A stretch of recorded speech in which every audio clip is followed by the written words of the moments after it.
తెలంగాణ రాష్ట్రంలో బీఆర్ఎస్ అత్యంత ప్రతిష్టాత్మకంగా రజతోత్సవ మహాసభను నిర్వహించనుంది.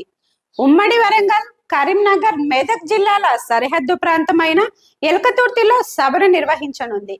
ఈ సభకు కనివిని ఎరుగని రీతిలో ఏర్పాట్లను చేస్తోంది.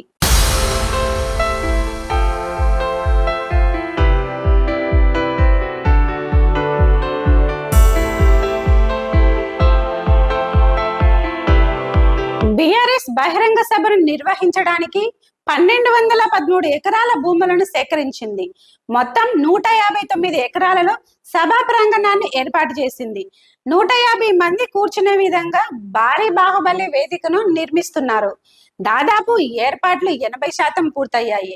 గత ఎన్నికలలో ఓటమి పాలైన తరువాత బీఆర్ఎస్ పార్టీ నిర్వహిస్తున్న అత్యంత భారీ సభ ఇది.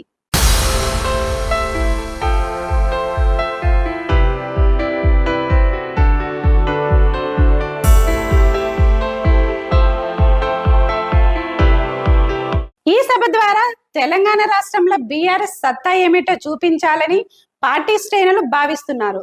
ఈ సభ ద్వారా గులాబీ బాస్ కేసీఆర్ ప్రజల్లోకి రానున్నారు. ఈ సభకు మొత్తం 10 లక్షల మందిని జనసేకరణ చేయాలని లక్ష్యంగా పెట్టుకొని పనిచేస్తున్నారు. 25 సంవత్సరాల బీఆర్ఎస్ పార్టీ చరిత్రను, పార్టీ వైభవాన్ని చాటి చెప్పే విధంగా అట్టహాసంగా ఏర్పాట్లను చేస్తున్నారు. సభ ఏర్పాట్ల దగ్గర నుంచి జన సమీకరణ వరకు అనేక కమిటీలు ఏర్పాటు చేసుకొని నాయకులంతా సమన్వయంతో పనిచేస్తున్నారు.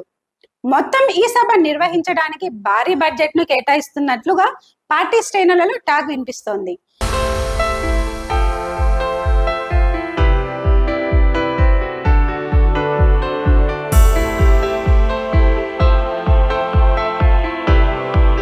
హన్మకొండ జిల్లా ఎల్కతుర్తిలో ఈ నెల 27వ తేదీన జరగనున్న రజతోత్సవ సభకు ఉమ్మడి వరంగల్ జిల్లా వ్యాప్తంగా బీఆర్ఎస్ శ్రేణులు సిద్ధమవుతున్నారు.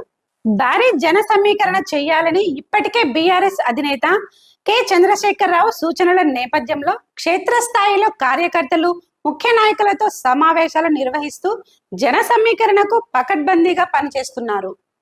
అతిథులను ఆహ్వానించడానికి ప్రోటోకాల్, నీటి సరఫరా తదితరాలకు సంబంధించి మొత్తం 50 విభాగాలకు నిర్వహణ కమిటీలను ఏర్పాటు చేశారు.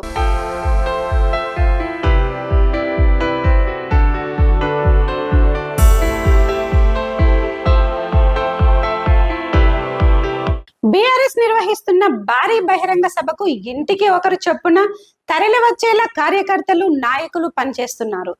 పార్టీకి సంబంధించి రోజుకొక ముఖ్య నేత భారీ బహిరంగ సభ ఏర్పాట్లను పర్యవేక్షిస్తున్నారు.